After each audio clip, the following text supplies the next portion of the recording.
We've been working on this for 15 months and are ready to get up and running.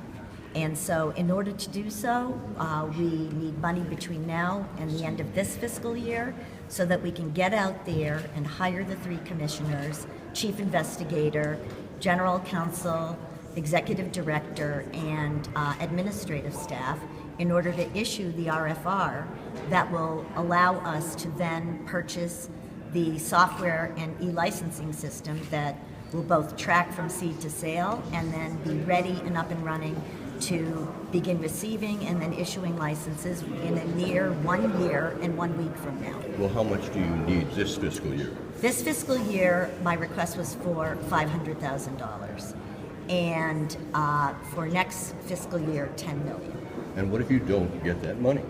Then it will be impossible for us to move forward.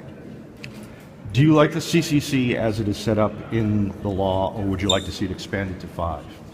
Candidly, I have 3 commissioners at the ABCC. That works. We have a legal staff. We issue 32,000 licenses a year.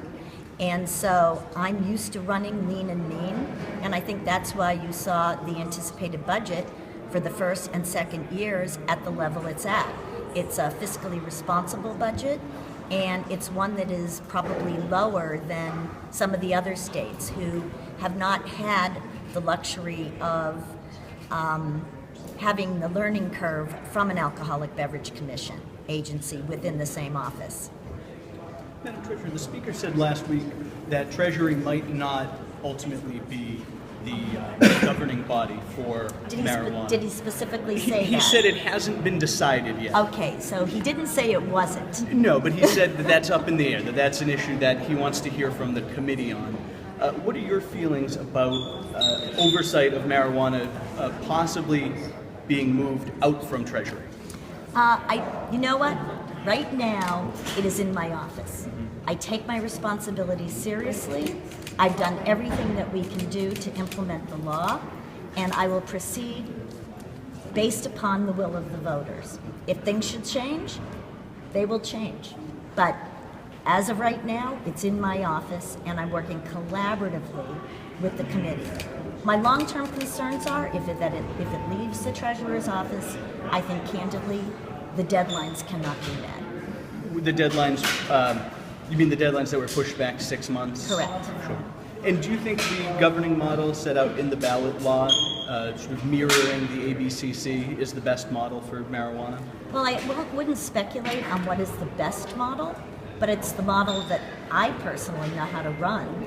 I can run, if ultimately I have to appoint 5 commissioners, we can work with 5 commissioners. I mean, you can always use more hands, but that will cost the Commonwealth more money. There's a bill that would make it 5 commissioners, but you would appoint 1, the governor would appoint 1, the AG would appoint 1. What's your feelings on kind of mirroring the Gaming Commission? I don't think that you can mirror the Gaming Commission. The Gaming Commission was tasked with issuing 2 licenses, solely 3, excuse me. They've issued 2 licenses with no deadlines and no time frames. It's far more analogous to the Alcoholic Beverage Commission, where we ultimately issued 32,000 licenses annually. It's an operating agency. The Gaming Commission is not quite the same. It's not a direct analogy.